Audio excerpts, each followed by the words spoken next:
Olá, pessoal, boa tarde. Primeiramente, queria agradecer a toda a equipe da Constructim, Kelvin, Thales, Matheus e os demais pelo convite. Hoje eu vou estar apresentando aqui um pouco mais sobre captura de realidade, dando sequência ao que o Vinícius colocou muito bem aqui para nós, e vou estar falando um pouco de um case que hoje é talvez o maior case do mundo de aplicação de captura de realidade no setor elétrico, que é o case das subestações da Axia Energia. Para quem não conhece o nome Axia Energia, até 5 dias atrás se chamava Eletrobras. Agora eles mudaram de nome aqui, aí qualquer coisa vocês têm que reclamar com a Ana e com o Fábio, que estão aqui do lado. Bem, vamos lá. Aqui um sumário rápido do que eu vou estar falando hoje, né? Acho que trazendo desde uma apresentação geral da empresa, sobre o fluxo de trabalho, e depois indo um pouco mais a fundo nesse case, que é algo impressionante. Tá bom? Bem, primeiramente, uma introdução sobre mim. Meu nome é Eduardo Oliveira, eu sou engenheiro civil formado pela Federal do Paraná, tenho especialização em gestão financeira na Universidade de Illinois, um Master em BIM Management na Zigurati, na Universidade de Barcelona, e um MBA executivo aqui no INSPER. Sou CEO da BIMstart e atuo também como membro de alguns conselhos. Além disso, sou cofundador de uma empresa na área de gerenciamento de obras industriais. A BIMstart ela é uma empresa curitibana, né, fundada em 2018. Então, hoje, nós estamos aí com 7 anos e meio de atuação. E, basicamente, essa empresa tem como os alicerces fundamentais a captura de realidade e o BIM. E de onde que veio isso?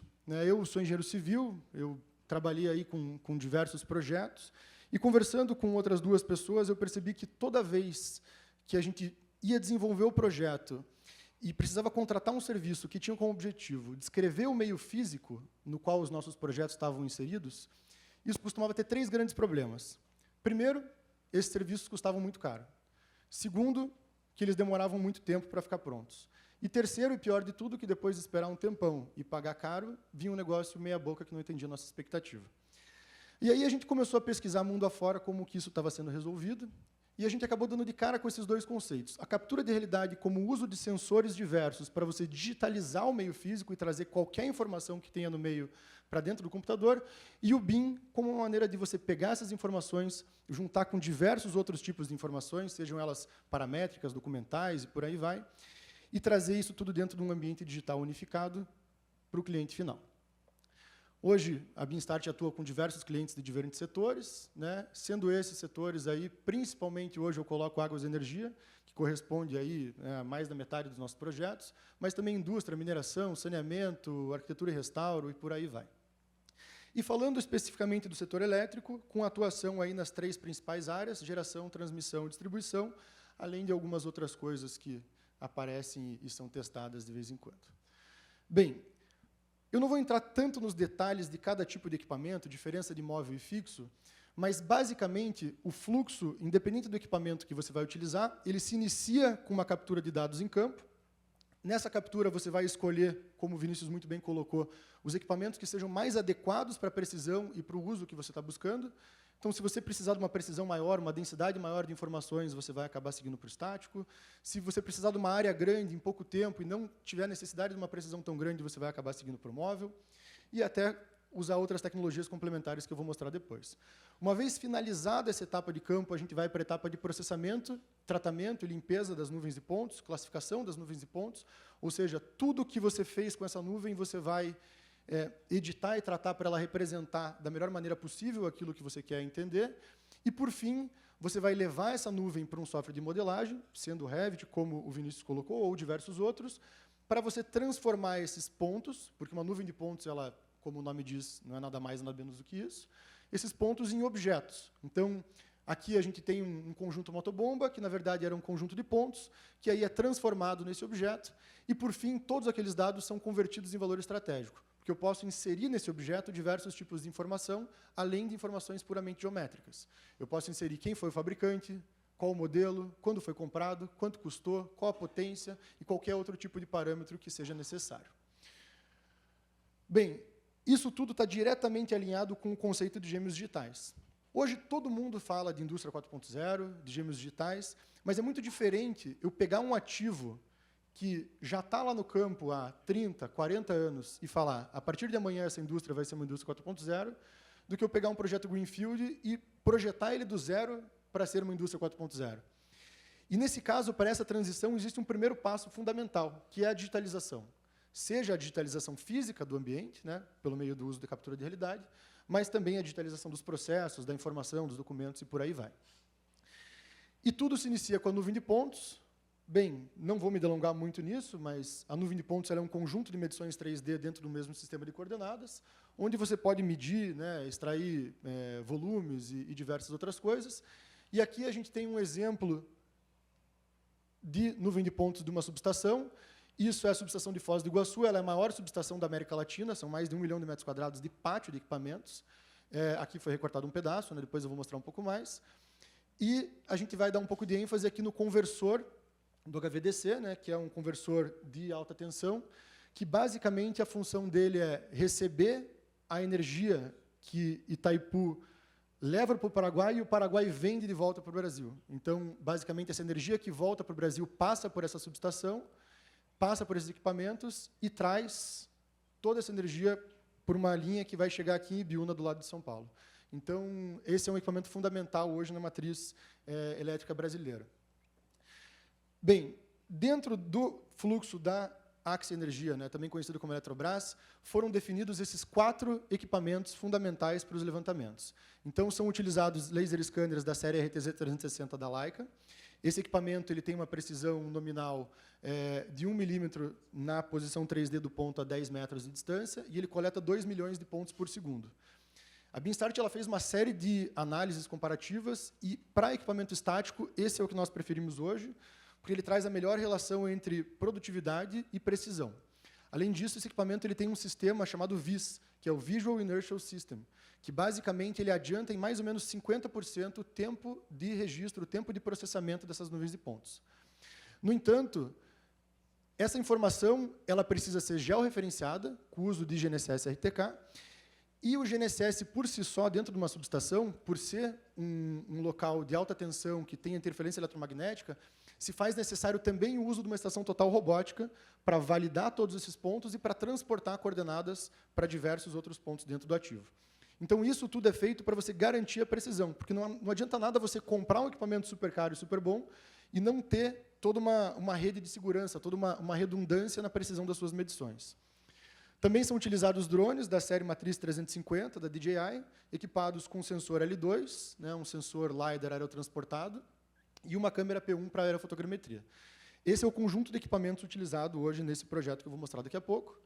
E, além disso, a captura de realidade ela não é só laser scanner. Ela também, o uso de outras tecnologias podem se complementar a essa digitalização quando você precisa de informações subterrâneas, como no uso de georradar, informações subaquáticas, no uso de ecobatímetros, tanto mono quanto multifeixes, e também câmeras térmicas, quando você precisa agregar informações, né, de temperatura, muitas vezes, aos seus levantamentos. Bem, hoje a Beamstart ela conta com uma equipe multidisciplinar, com engenheiros de diversas especialidades, arquitetos, profissionais de expressão gráfica e por aí vai, especialistas na transformação dessas nuvens de pontos em modelo. Além disso, a Beamstart ela vem desenvolvendo uma tecnologia proprietária chamada BS Modeler, que tem como objetivo automatizar parte desse processo. Hoje a gente já tem várias rotinas automatizadas na modelagem de cabos, de alguns tipos de equipamentos. No entanto, é algo em desenvolvimento ainda, mas que já vem trazendo ganhos na nossa produtividade de conversão de nuvem a modelo. E esse processo, basicamente, ele se inicia com você inserir essa nuvem dentro do software, começa a ser realizada a extração das feições, e depois que tudo isso é modelado, você exporta isso como uma família, né, um RFA, e gera um componente ou um equipamento completo. Bem, aqui a gente entra um pouco na parte de BIM, então eu não vou entrar tanto em detalhe aqui, mas o BIM ele vai ser a outra ponta desse processo. A captura de realidade ela vai ter como objetivo você digitalizar essa informação, e o BIM muitas vezes vai ser a ponta final, onde você vai inserir a informação e entregar para o seu cliente. Aqui, um outro exemplo de uma subestação que foi escaneada e aqui foi transformada em modelo. Então, esse modelo está todo segmentado por tipos de materiais, e a importância de usar um laser estático aqui é porque se fazia necessária a modelagem até dos conectores, até de aparelhos muito pequenos que estavam a uma altura relativamente alta do solo. Então, era necessário uma densidade altíssima na leitura da medição para que você conseguisse identificar e modelar cada um desses elementos. Além disso, uma vez que isso foi modelado, foram capturadas com câmeras as fotos das placas e as propriedades dos equipamentos, para que isso fosse inserido como parâmetro no modelo e ele pudesse ser um gêmeo digital estático. Então, aqui, o cliente, Eletrobras, Axia Energia, no caso, pode clicar nesse modelo, pode entender exatamente o que é cada equipamento que tem lá no local. Porque é uma captura completa. Ela não só envolve o escaneamento, mas também toda a coleta informacional em campo, tirando fotos das placas, tratando essas imagens e importando elas como parâmetro dentro do modelo. Então, esse é o primeiro passo para um gêmeo digital completo. O próximo passo depois seria a integração disso com sensores, né? E esses modelos aqui, eles depois são passíveis de documentação, de quantificação e diversos usos dentro dos conceitos de BIM. Bem, as aplicações disso são vastas, tá? Então, eu gosto de dividir isso aqui tudo em 3 grandes grupos. A gente tem aplicações voltadas à engenharia. Então, muitas vezes a gente está fazendo uma captura porque vai ser feito um projeto de ampliação, vai ser feita uma modernização, uma substituição de algum equipamento, né, alguma alteração no local. Ou, muitas vezes, né, porque você vai precisar entender um pouco melhor os equipamentos para um novo dimensionamento, para uma repotencialização, alguma coisa nesse sentido. O outro conjunto de aplicações seriam aplicações voltadas à operação e ao controle patrimonial em si. Então, você precisa entender o que existe no local, você precisa conseguir tirar quantidades disso, né, integrar com sistemas existentes, com sistemas supervisórios, né, com diversos tipos de tecnologias para você poder operar esse ativo. E, por fim, questões regulatórias. Então, hoje, cada vez mais, o Brasil, as agências reguladoras, elas têm exigido modelos BIM, informações digitalizadas para diversos usos. Eu posso trazer aqui 3, né, as 3 voltadas para o setor elétrico. Então, no setor elétrico, a gente tem a RPSB, que é a Revisão Periódica de Segurança de Barragens. No Brasil, depois que houve os acidentes de Mariana e Brumadinho, alguns anos atrás, o governo começou a levar muito a sério a questão de segurança de barragens. Então, todas as barragens do Brasil hoje precisam passar, durante um período, que depende do tamanho desse ativo, por um novo levantamento, por uma nova digitalização, para ser verificada a estabilidade dessa estrutura. Além disso, existe a BDIT, que é o Banco de Dados Integrado da Transmissão, que a ANEEL e a ONS usam para entender como que está o estado dos equipamentos dentro de uma subestação de alta tensão, para entender se o sistema integrado nacional, se ele vai poder ter capacidade para receber a demanda de energia que está sendo demandada naquela região e toda a transmissão necessária para isso. E, por fim, a atualização de curvas CAV, onde uma usina ou uma barragem ela vai ter um reservatório e, com base na evolução do tempo também, esse reservatório ele vai sendo assoreado, né, você vai tendo depósitos de sedimentos, e você precisa fazer uma nova captura, um novo levantamento para você entender se isso, de fato, não está chegando num nível, né, que possa causar algum risco para o empreendimento. Então, a demanda regulatória ela é muito grande. E aqui eu falei só de demandas regulatórias dentro do setor elétrico. Quando a gente vai para outros setores, mineração, óleo e gás, acabam que existem várias outras demandas como essas também. Bem, toda a vantagem do uso desse tipo de tecnologia, ele traz economia de tempo, né, no desenvolvimento de projetos, na tomada de decisão, redução de custos, né, uma maior assertividade, uma maior precisão, um melhor controle de processos, uma melhor interação dos stakeholders, é muito fácil de você visualizar a informação, de você compartilhar a informação. E, por fim, a criação de um gêmeo digital, que é o alicerce fundamental para a indústria 4.0. Então, aqui, a gente traz todo esse ciclo e essas vantagens da metodologia. Bem, falando especificamente do setor elétrico, hoje a BIMstart ela tem um portfólio com mais de 50 usinas hidrelétricas digitalizadas em 3 países diferentes, mais de 60 subestações, complexos eólicos, usinas fotovoltaicas e algumas centenas de quilômetros de linha de transmissão. Agora, rapidamente, eu vou falar sobre o case da Axia Energia. Então, a Eletrobras, ou a Axia Energia, há mais ou menos 2 ou 3 anos, começou a pensar um pouco em como que seria feita essa implantação, e no ano passado eles oficialmente lançaram a iniciativa que foi batizada de EletroBIM, que é hoje o plano mais ambicioso de implantação GeoBIM dentro do setor elétrico no mundo. A empresa hoje ela tem mais de 300 subestações no Brasil, que totalizam aí uma quantidade muito grande de equipamentos e de metragem. Eu não vou chutar exatamente o número, mas eu diria que deve ser pelo menos uns 20 milhões de metros quadrados de pátio de subestação, talvez mais. Ana e o Fábio podem me corrigir se eu estiver falando besteira aqui. Então, a empresa tem como objetivo digitalizar todas as subestações, criar o gêmeo digital de todos os ativos, né, usando esses ativos digitais para atender diversos setores internos, né, a parte de engenharia, a parte eletromecânica, operação, regulatório, segurança, por aí vai. E a Beanstart hoje ela está executando um pacote inicial com 47 subestações. Então, é um serviço relativamente grande, e dessas 47, a gente tem as 3 maiores subestações do Brasil dentro delas, Foz do Iguaçu, Ibiúna e Tijuco Preto, né, cada uma com cerca de 1 milhão de metros quadrados de pátio. Então, dentro do roadmap, existem 3 etapas fundamentais, macroetapas, que a Eletrobras está utilizando. Uma delas é a digitalização e modelagem geométrica das subestações, a etapa inicial, para você entender o que existe lá. A segunda parte são os projetos em GeoBIM e os modelos paramétricos, então você pegar esses modelos, você georreferenciar eles dentro de um banco de dados GIS e você integrar dentro de cada equipamento todas as informações desses equipamentos. Então, seja o fabricante, seja o modelo, integrar com o código SAP desses equipamentos para você conseguir ter uma retroalimentação desse modelo a partir do ERP da empresa, e você depois ir listando diversos tipos de coisa. Informações regulatórias, né, código BDIT, nome ONS, função da transmissão dos equipamentos, tensão, então várias coisas. E, por fim, a elaboração de modelos operacionais em Utility Network, né, e os Digital Twins, que seria a última etapa, você pegar esses modelos e você integrar eles com medidores de tensão, de corrente, de temperatura, tudo que existe lá em campo para que você possa clicar nesse equipamento e entender exatamente naquele momento o que está acontecendo no local. Então, não só a informação estática, mas a informação dinâmica também, que norteia toda a tomada de decisão e ajuda muitas vezes a você tirar pessoas de dentro da subestação, que são locais que trazem risco à saúde dos colaboradores. Dessas 2 etapas iniciais, né, que é o escopo da Beanstart nesse momento, foram divididas 8 fases fundamentais. Então, a primeira fase é o georreferenciamento com GNSS, de você ir até o campo, pegar coordenadas georreferenciadas, você fazer a rede de controle interna com estação total robótica, os aerolevantamentos com VANT, a fotogrametria mais laser aerotransportado, e o escaneamento a laser terrestre estático com o laser RTC 360 da Leica. Todas essas partes são as etapas de campo, as fases de campo. Depois, a gente vem para as fases de escritório iniciais, fases 5 e 6, onde você vai processar esses dados para você gerar nuvens de pontos integradas.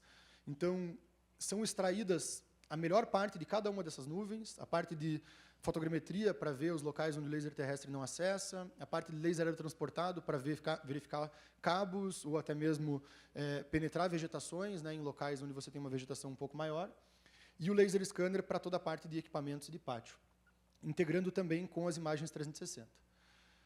É gerada, então, a nuvem de pontos integrada e, por fim, é feita a modelagem geométrica as-is, onde finaliza a etapa 1. A etapa 2 vem nas fases 7 e 8, onde a equipe volta até o campo com uma câmera de altíssima resolução, tira foto de cada uma das placas, coleta diagramas unifilares, extrai planilhas do SAP com o apoio do cliente, para depois conseguir criar um banco de dados e integrar isso junto com os modelos. Então, é um processo bem completo, e aqui a gente tem um vídeo trazendo mais ou menos esse resultado. Aqui é a primeira parte, então, de uma nuvem de pontos de uma subestação. Essa é a subestação Itaberá, uma subestação de 500 kV. E a gente tem, então, a leitura desses equipamentos, até que a gente chega no equipamento específico, que vai ser a nossa referência. Esse modelo, depois de transformado, então, ele vai ter a categorização por pátio de tensão, por tipo de material, né, por tipo de equipamento e por aí vai. E esse equipamento, que é o nosso equipamento de referência, lá no canto vocês podem ver toda a parametrização dele. Então, a gente tem diversos tipos de parâmetros que são inseridos, a foto do equipamento em campo e também a foto da placa, tanto a placa principal desse equipamento que estava lá, quanto eventuais placas secundárias. Esses equipamentos eles podem ter um acionador, que tem uma placa à parte, né, e outras coisas. Então, isso aqui a empresa vai usar para fazer toda a gestão, né, do ativo deles, todo o entendimento da operação e também subsidiar as demandas regulatórias e de um eventual EPCista, um eventual projetista que vai pegar isso para desenvolver seus projetos em cima. Bem, meu tempo está chegando no final. Eu queria só trazer um pouco da magnitude desse modelo da subestação, dessa nuvem de pontos da subestação de Foz do Iguaçu. Essa é a maior subestação da América Latina, né? Então, a gente tem a parte vista de cima, aerotransportada, né? Isso aqui, esse projeto, foram mais ou menos 10 mil cenas de laser scanner estático. Então, combinando aí 8 setores independentes de projeto, divididos por tensão e por frequência, né? Essa subestação ela tem uma parte em 50 Hz e uma parte em 60. E aí, para você conseguir compilar e montar essa nuvem de pontos completa. Por fim, uma vez essa nuvem feita, a gente vai chegar no modelo dessa subestação como um todo. Então, aqui a gente está vendo 1 milhão de metros quadrados de pátio de subestação já modelados, categorizados, né, parametrizados, com seus equipamentos, tudo para subsidiar qualquer coisa que seja necessária aí no maior ativo de transmissão da América Latina.